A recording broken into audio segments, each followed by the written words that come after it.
Kalau ditanya komunikasi efektif, nanti kan terkendalanya tadi pada perbedaan. Ya, tadi Pak Rahmanto juga bilang banyak perbedaan, tapi jangan dibesar-besarin perbedaan itu. Ya, jadi perbedaan nanti kita sadari. Ya, jadi bukan dibesar-besarkan, tapi disadari. Apa sih perbedaan suami istri? Oh, banyak ya. Ada beberapa faktor. Pertama, ya beda pria dan wanita. Dan inilah memang ya kehidupan berumah tangga dengan beda pria dan wanita ini yang makin asik sebetulnya. Makin asik. Bapak Ibu, mohon izin, saya memang sejak 98 sebagai dokter yang menanggulangi banyak penyimpangan, khususnya masalah narkoba. 6 tahun terakhir kami menangani juga masalah penyimpangan yang terjadi ya perubahan orientasi seksual. Ya. Dari orientasi heteroseks ke homoseksual. Ya, jadi pasien-pasien kami adalah gay atau lesbian yang ingin berobat dan bertobat. Mereka mengatakan, ini dari mulut mereka ya, mereka mengatakan bahwa pasangan yang sama jenis itu membosankan. Membosankan.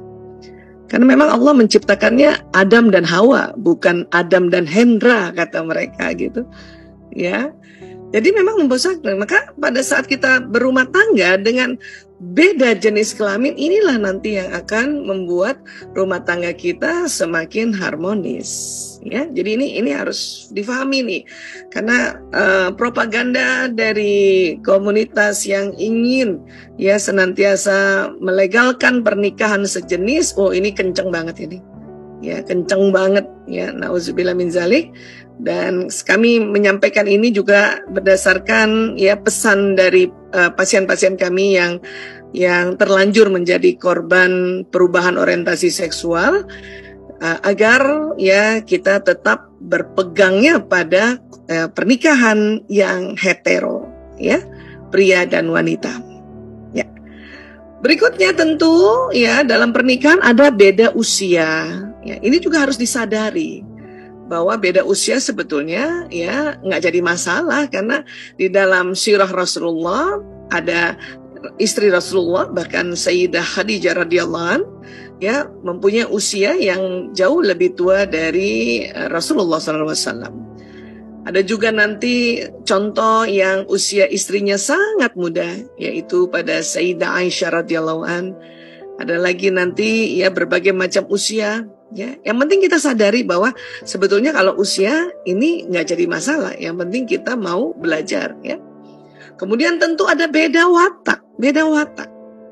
Ya, beda watak. Suami istri ini wataknya bertolak belakang. Itulah Allah pertemukan agar saling melengkapi, saling mendukung. Ya.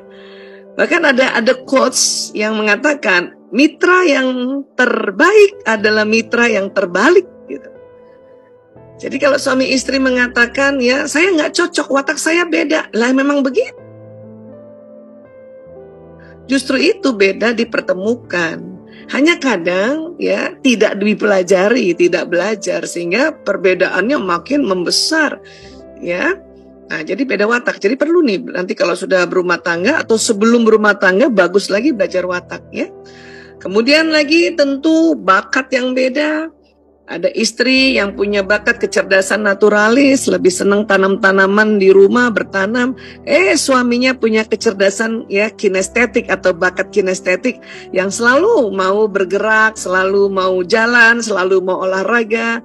Sementara istrinya selalu mau bercocok tanam saja di rumah. Ini kalau nggak belajar tentang perbedaan bakat atau perbedaan multiple intelligence, ini akan sering konflik ini. Ya. Jadi harus tahu. Kemudian perbedaan budaya jelas sekali. Ya, kami saja suami istri yang sangat beda budayanya. Ya, Pak Rektor, saya izin menyampaikan, saya asli orang Bugis, ayah saya Bugis, ibu saya Palembang. Nah, kemudian suami saya, ibunya Jogja, bapaknya Klaten.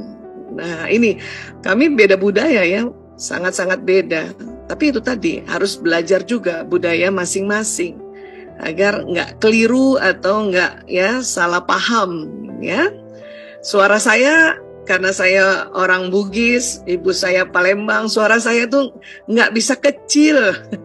Jadi kalau mungkin bicara sama mertua yang halus sekali, aduh itu ya nurunin ininya ya, volume suara, timbre suara, ini benar-benar belajar dengan cara tarik nafas gitu ya. Karena orang Bugis itu kalau suaranya besar-besar dia belum marah ya Pak, ya belum marah. Ya, tapi suaranya udah besar.